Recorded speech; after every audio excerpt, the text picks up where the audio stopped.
6 a.m., and I'm waist deep in my own lake, chainsaw roaring in my hands, hacking down no trespassing signs that had sprung up like mushrooms overnight on my property.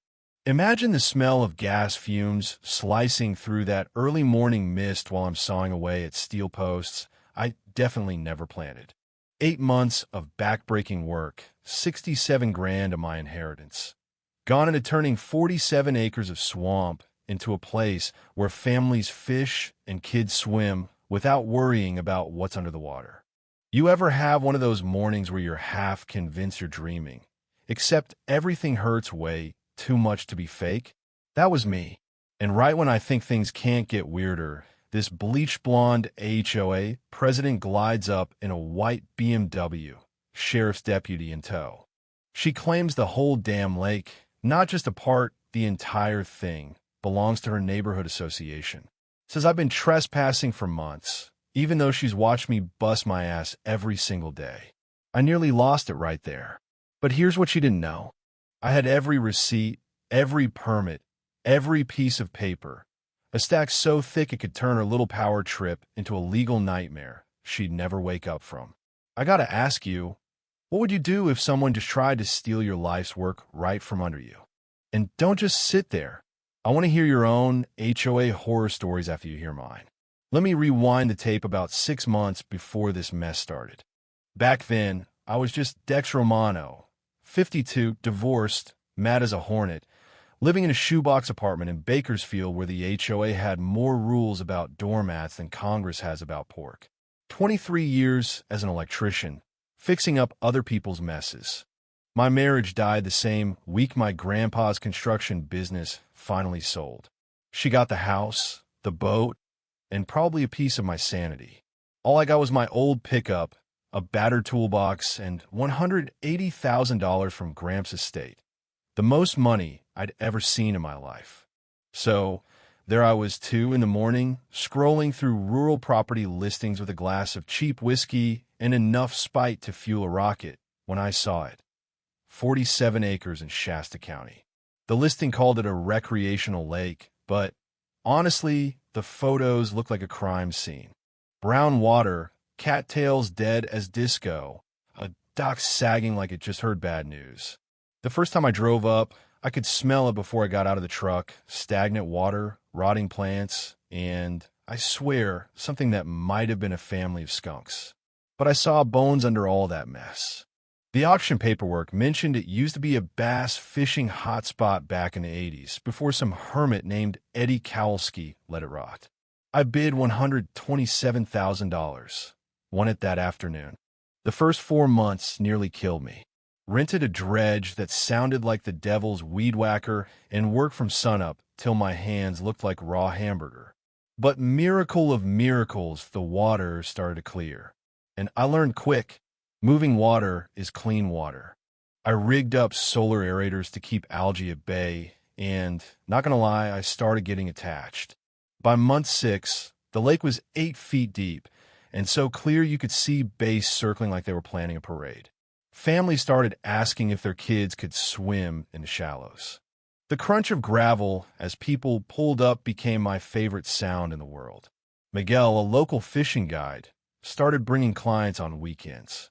Sarah Chun from the high school brought her biology students out for water tests.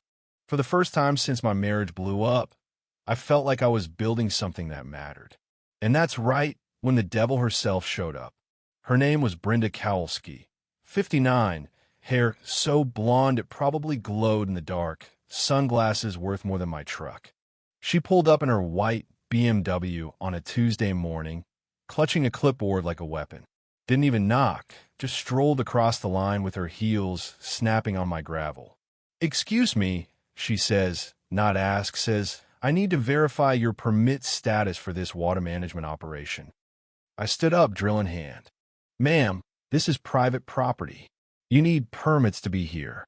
She laughs, like I'm a kid asking for a later bedtime. "Oh, honey, that's where you're wrong. This entire watershed falls under Shasta Highlands HOA oversight. You've been operating without authorization." She dropped a citation on my dock.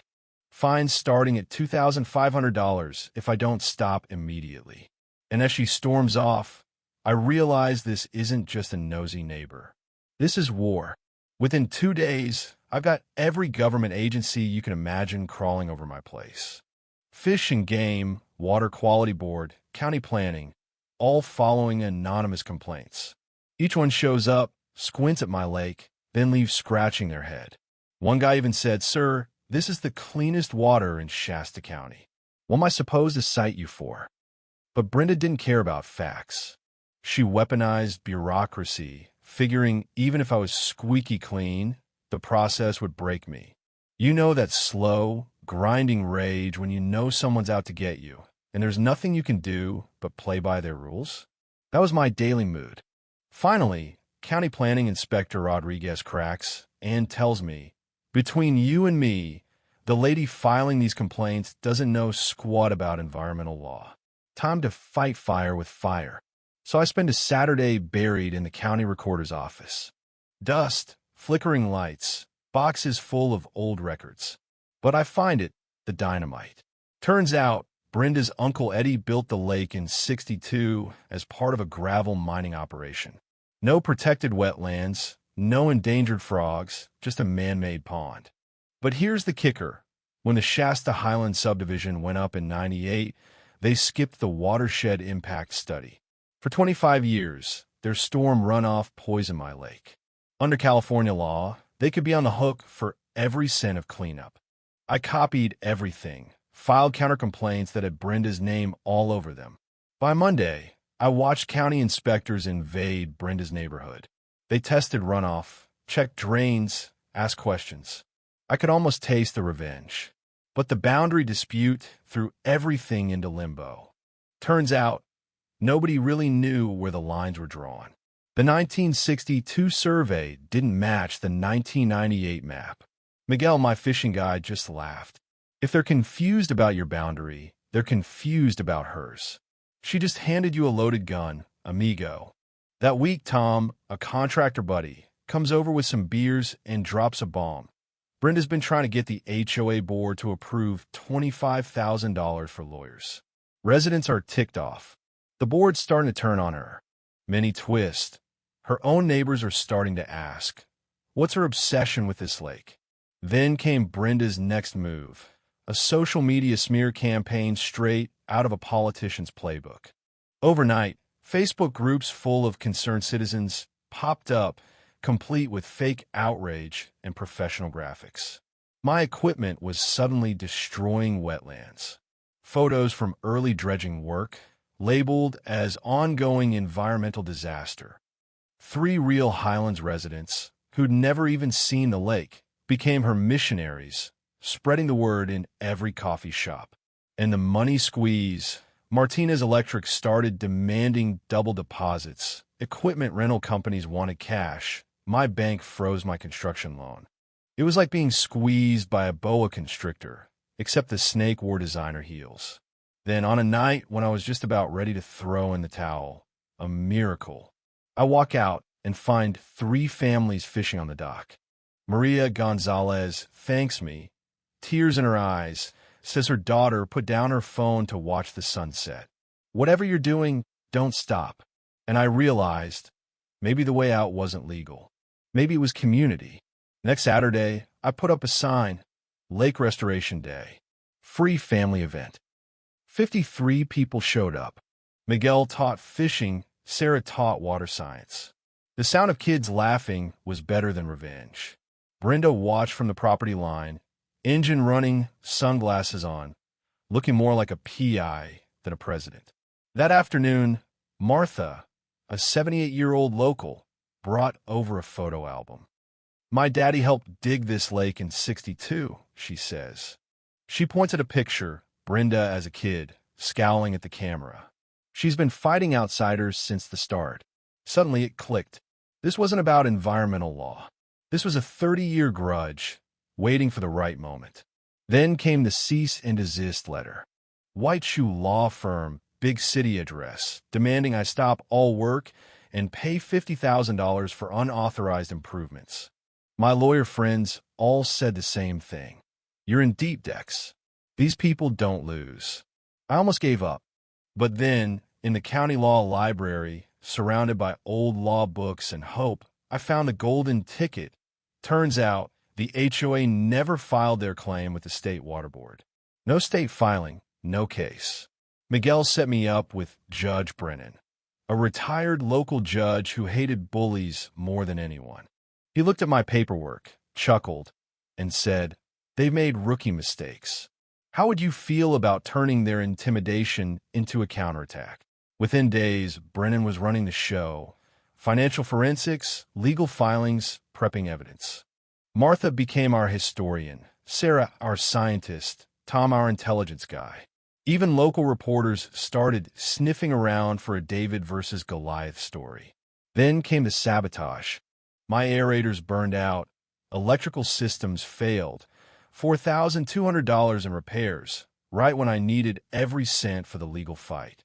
I set up cameras and caught a figure in white, matching BMW engine purring in the background. Expensive gardening glove dropped near the scene. DNA testing would have been overkill. Brenda was getting desperate.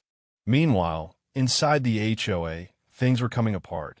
Legal costs spiraled. Residents started demanding answers about where their money was going. Contractors whispered about deferred maintenance. 3 board members were ready to revolt. Our secret weapon? Evidence.